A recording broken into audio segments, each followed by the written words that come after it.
देशमुख हत्या प्रकरणाला आज 19 दिवस जे आहेत ते उलटलेत. मात्र अजूनही यातील काही आरोपी अटक झाले नाही आणि यासह इतर मागण्यांसाठी आज बीड शहरात भव्य अशा मूक मोर्चाचं आयोजन करण्यात आलं आहे.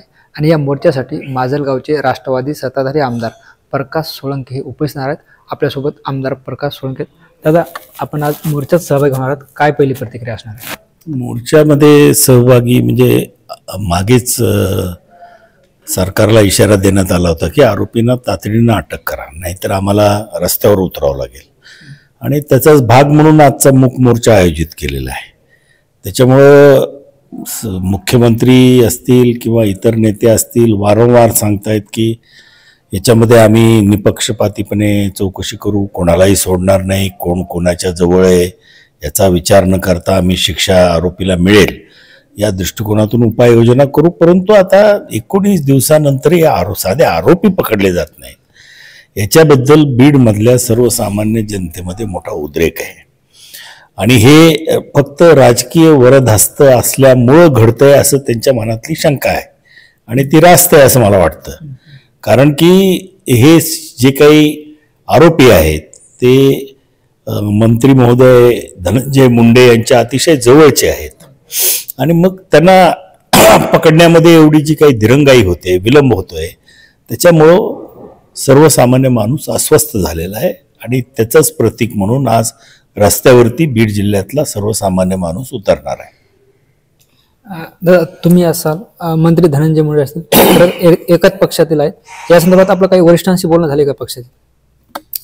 हो, आम्ही आमचे नेते अजितदादा यांना वारंवार भेटून बीड जिल्ह्यातली जी राजकीय सामाजिक स्थिती आहे ती त्यांच्या कानावर घातलेली होती. गेल्या 5 वर्षात जवळजवळ 4 वर्ष धनंजय मुंडे राज्याचे मंत्री होते, बीड जिल्ह्याचे पालकमंत्री होते.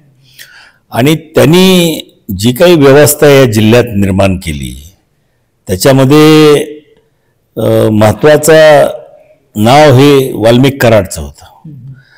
काही वर्तमानपत्रात मला आठवतं की त्यांना कार्यकारी पालकमंत्री असंही म्हटलं गेलं. म्हणजे इतक्या स्तरावरती ही चर्चा होती. आणि निश्चितपणानं त्यांचे जवळचे कार्यकर्ते असल्यामुळं आणि त्यांचं राजकारण ते सांभाळत असल्यामुळं त्यांच्यावरती प्रचंड विश्वास असल्यामुळं कदाचित हे आज झालं असेल. परंतु आज खंडणीच्या गुन्ह्यामध्ये त्यांचं नाव आलंय. अनेक प्रशासनाचे अधिकारी सांगायला लागलेत की त्यांचा प्रत्येक ठिकाणी हस्तक्षेप होता.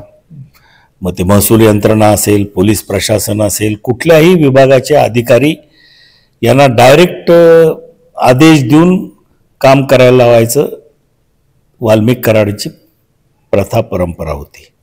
आणि आता त्यांचं नाव या खंडणीच्या गुन्ह्यात आलंय. आणि नंतरची जी दुर्दैवी घटना संतोष देशमुखांच्या बाबतीत त्यांचं जी निर्घृण हत्या झाली त्याला सुद्धा हे खंडणीचं प्रकरण कारणीभूत आहे.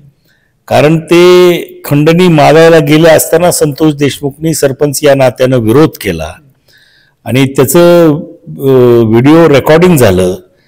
आणि मग ते व्हायरल झाल्यामुळं त्या गुन्हेगारांना असं वाटलं की आपली म्हणजे फार मोठे आपलं नावाला काळीमा फासलाय, आपल्या दादागिरीला या ठिकाणी विरोध झालाय आणि तो अपमान त्यांना सहन झाला नाही म्हणून त्याचं अपहरण करून त्यांनी हत्या केलेली आहे. आणि म्हणून या सर्व प्रकरणामध्ये निश्चितपणानं मुख्यमंत्र्यांनी वारंवार, आमचे नेते अजितदादा पवार यांनी वारंवार सांगितलेलं आहे. परंतु आता 19 दिवसानंतर काय त्यांच्यावरती म्हणजे काय बोलावं त्यांना मला काही कळत नाही आहे.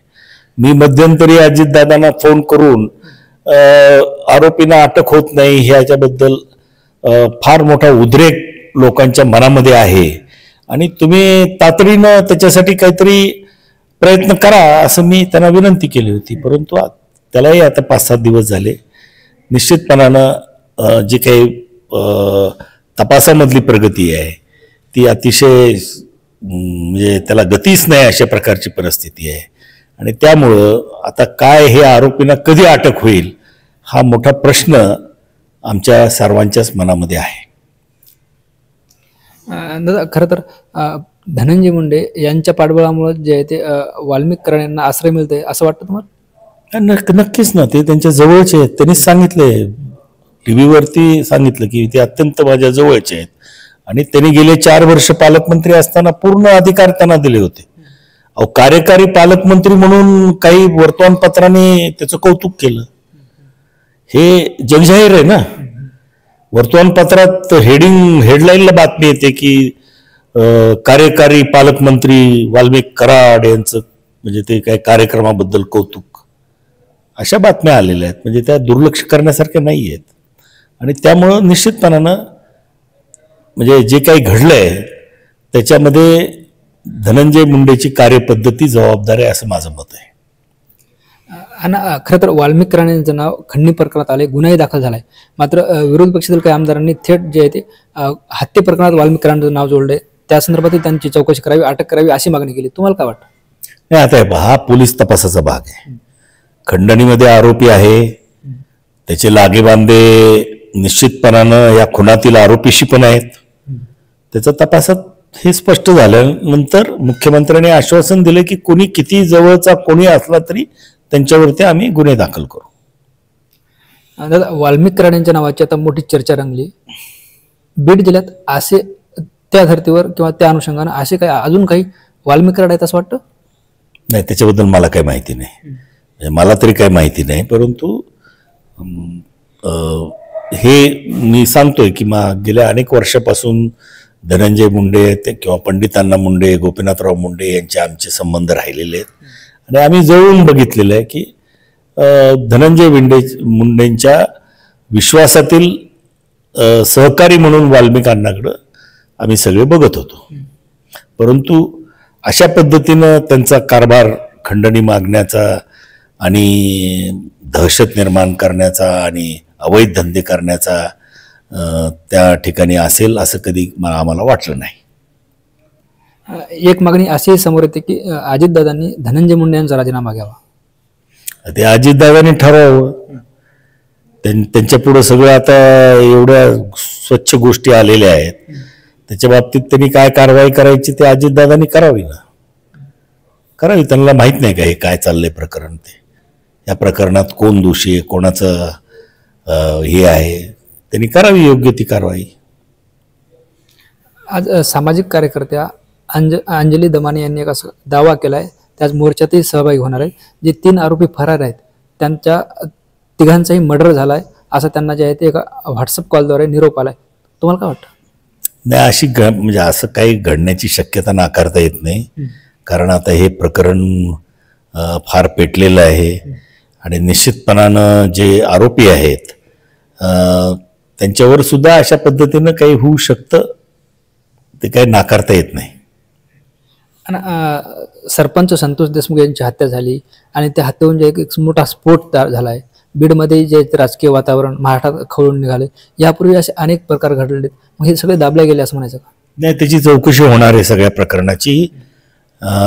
ज्याचा उल्लेख जितेंद्र आव्हाड साहेबांनी आपल्या भाषणात केला, ते सगळं रेकॉर्डवर आलेलं आहे विधानसभेच्या, आणि संपूर्ण चौकशी करू असं मुख्यमंत्र्यांनी जाहीर केलेलं आहे. याच्यातल्या पूर्वी दाबले गेलेले काही प्रकरणं असू शकतात, त्यांचाही तपास आता या CID कडे दिलेला आहे. आणि आपण जर बघितलं तर तुम्ही सत्ताधारी आमदार आहेत, सुरेश सत्ताधारी आमदार आहेत, पण सगळे जे आहे ते आक्रमक होऊन बोलताना पाहायला मिळतात, विरोधकही आक्रमक होऊन बोलताना पाहायला मिळतात. म्हणजे बीडमध्ये नेमकं चाललंय काय? बीडमध्ये एवढी दहशत झाली का कोणाची? अहो, हे काय सत्ताधारी आणि विरोधकाचा काय प्रश्न आहे? बीड जिल्ह्यामध्ये जी गुंडगिरी आहे, जे प्रकरण खुनापर्यंत गेलेत आता, अतिशय निघृण, म्हणजे असा खून तरी कुणी पाहिलाय का जगामध्ये? ज्या पद्धतीनं संतोष देशमुखला मारलं, त्याची हत्या केली गेली, तशा प्रकारे उदाहरण नाही भारतामध्ये असा खून केल्याची. इतकं भयानक पद्धतीने त्याला मारलेलं आहे.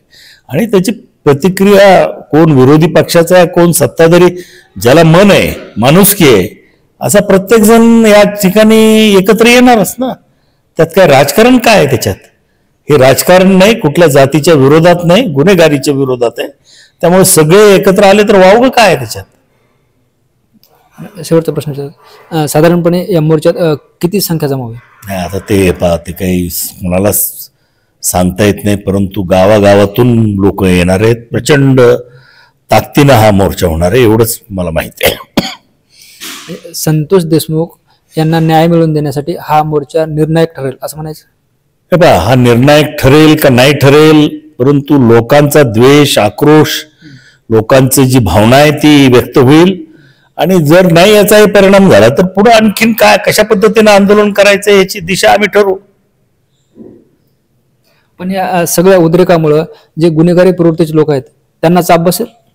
हो, निश्चित बसेल. कारण आता नवीन SP आलेले आहेत, त्यांनी कामाला सुरुवात केलेली आहे. पोलीस प्रशासन आता कोणाच्या दबावाखाली येईल असं मला वाटत नाही. एवढी मोठी चर्चा विधानसभेत झाल्यानंतर आणि मुख्यमंत्र्यांनी स्पष्ट आश्वासन दिल्यानंतर पोलीस खातं आता जागरूकतेनं बीड जिल्ह्यात काम करेल आणि सर्व अवैध धंदे ज्याच्या माध्यमातून ही गुंडगिरी पोचली जाते ते बंद करतील अशी मला अपेक्षा आहे. निश्चितच आपण जर बघितलं तर हे होते आमदार प्रकाश सोळंके, ज्यांनी आजच्या मूक मोर्चावर आपली प्रतिक्रिया व्यक्त केली आहे. निलेश गरुडसह ज्ञानेश्वर TV9 मराठी, माजलगाव, बीड.